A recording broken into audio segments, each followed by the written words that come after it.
Excuse me, sir. Yes, come in.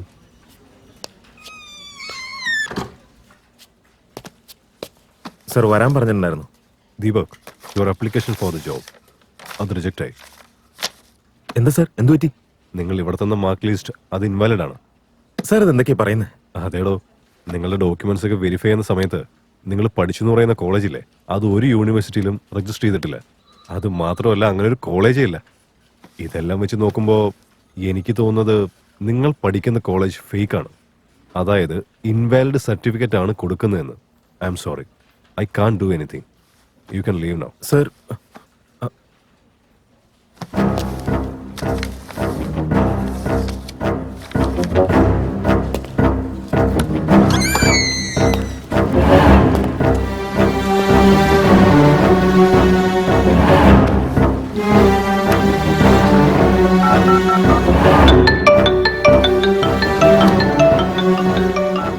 Hello, പറയളിയാ. എടാ അളിയ, ഒരു സീരിയസ് ഇഷ്യൂ. Listen carefully. എന്ത് പറ്റിയടാ? നമ്മുടെ കോളേജിൽ നിന്ന് തരുന്ന സർട്ടിഫിക്കറ്റ് ഇൻവാലിഡാ, അതായത് ഫേക്കാണെന്ന് തോന്നുന്നു. നീ എന്തീ പറയുന്നേ?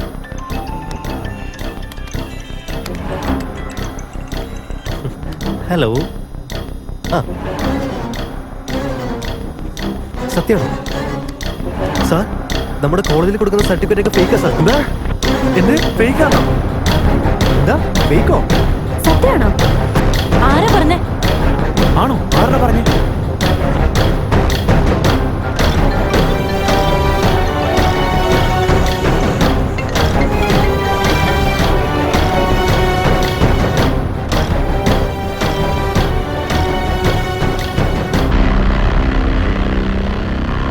സ്വപ്ന പോളിടെക്നിക് കോളേജിൽ വിദ്യാർത്ഥികൾക്ക് നൽകിയത് വ്യാജ സർട്ടിഫിക്കറ്റ്. ഒരുപാട് വിദ്യാർത്ഥികളെ ഇത് ബാധിക്കുമെന്നതിൽ യാതൊരു സംശയവുമില്ല. വിദ്യാർത്ഥികളെല്ലാം നിയന്ത്രിക്കാനാവാത്ത വിധത്തിൽ പ്രക്ഷോഭത്തിലേക്ക് നീങ്ങിക്കൊണ്ടിരിക്കുന്ന അവസ്ഥയാണ് ഇപ്പോൾ കാണുന്നത്. സ്വപ്ന പോളിടെക്നിക് കോളേജിന്റെ മാനേജ്മെന്റിന്റെ ഭാഗത്തുനിന്നുണ്ടായ ഇത്രയും വലിയൊരു പാകപ്പിഴവ് അവിടുത്തെ വിദ്യാർത്ഥികളുടെ എല്ലാം കണ്ണിൽപ്പെട്ടിരിക്കുകയാണ്.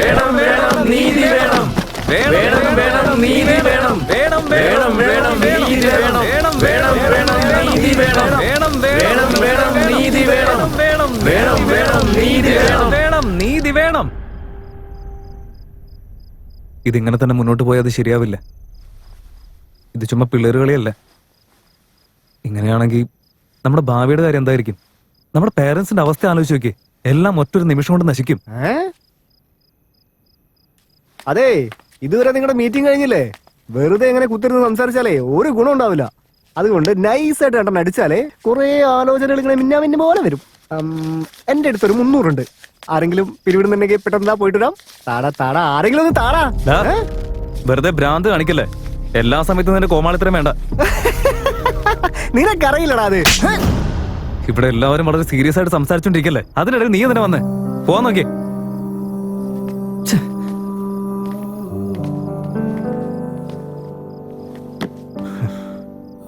നമ്മുടെ എല്ലാവരുടെ സ്വപ്നങ്ങള് ഇതോടെ നശിച്ചു എന്നാ എന്റെ മനസ്സ് പറയുന്നത്. അതെ സൂര്യ, ഇപ്പൊ നമ്മുടെ സീനിയറിന്റെ ആപ്ലിക്കേഷൻ റിജക്ട് ആയതുപോലെ ഒരു ദിവസം നമ്മുടെ റിജക്ട് ആവുന്നതിന് മുമ്പ് നമുക്ക് എന്തെങ്കിലും ചെയ്തേ പറ്റൂ. നീയൊക്കെ എന്താ ഇവിടെ ചെയ്യുന്നേ? സമരം ചെയ്യാൻ പോകണം നീക്ക്? എല്ലാരും കൂടെ ഇവിടെ വന്ന് കുത്തിയിരിക്കുന്നത് എന്തിനാ? ഏയ്, ബോയ്സ് ഹോസ്റ്റലിൽ പെൺകുട്ടികളോ? നിങ്ങളൊക്കെ എന്താ ഇവിടെ ചെയ്യുന്നേ?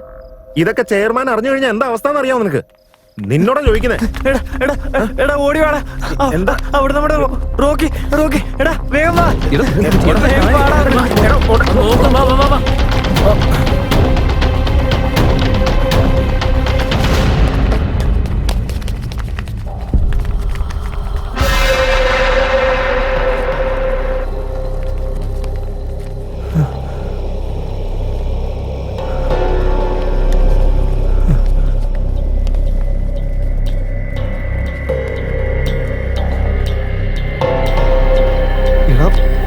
നീ എന്തിനാണ് അവനെ തല്ലിയ?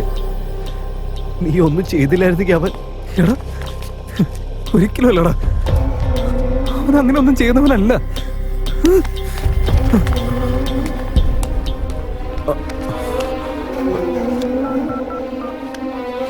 ഹലോ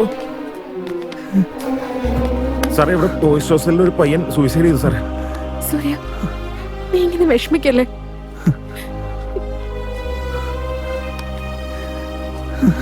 ഇങ്ങനൊന്നും സംഭവിക്കുന്ന ഞാൻ കരുതിയില്ല. ഇവിടെ എന്തൊക്കെയോ സംഭവിക്കുന്നുണ്ട്. അന്ന് ഈ കോളേജിലുണ്ടായ സംഭവങ്ങളൊക്കെ അത് ഈ കോളേജ് മാനേജ്മെന്റ് ഹാൻഡിൽ ചെയ്ത രീതി, കോളേജിൽ കൊടുത്തുകൊണ്ടിരിക്കുന്ന ഫേക്ക് സർട്ടിഫിക്കറ്റുകള്, ഇപ്പൊ റോക്കിയിലെ മരണം, ഇതിനെല്ലാത്തിനും പിന്നിൽ എന്തോ ഒരു കാരണമുണ്ട്.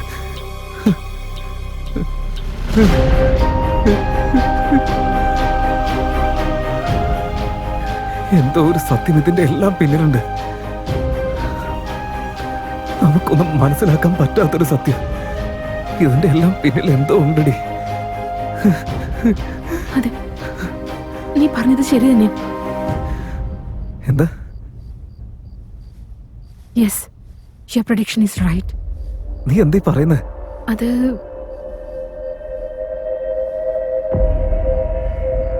എന്റെ കൂടെ വാ, ഞാൻ പറയാം. അന്ന് നിന്റെ ഹോസ്റ്റലിൽ ഞാൻ വന്നിരുന്നില്ലേ?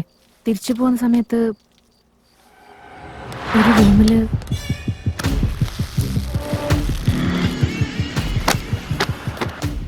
അപ്പൊ ബോധം കെട്ട് വീണ എന്നെ ഗുരുജി അവിടെ നിന്ന് എടുത്തോണ്ട് പോയത്.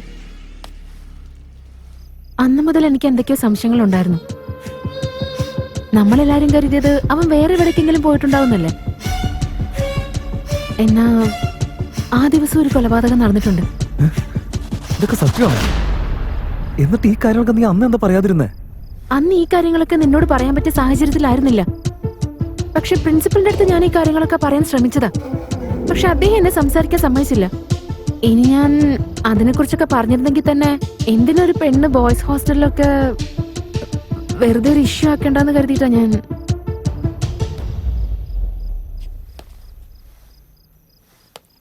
അന്ന് കണ്ട കാര്യം വെച്ച് ആലോചിച്ച് നോക്കുമ്പോ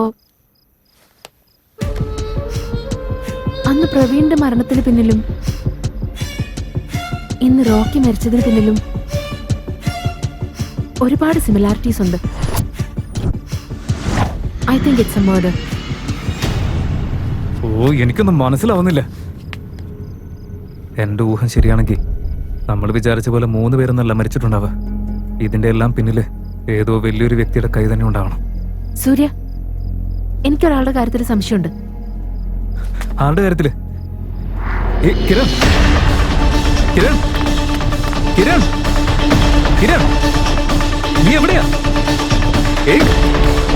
കിരൺ, കിരൺ, നീ എവിടെയാ?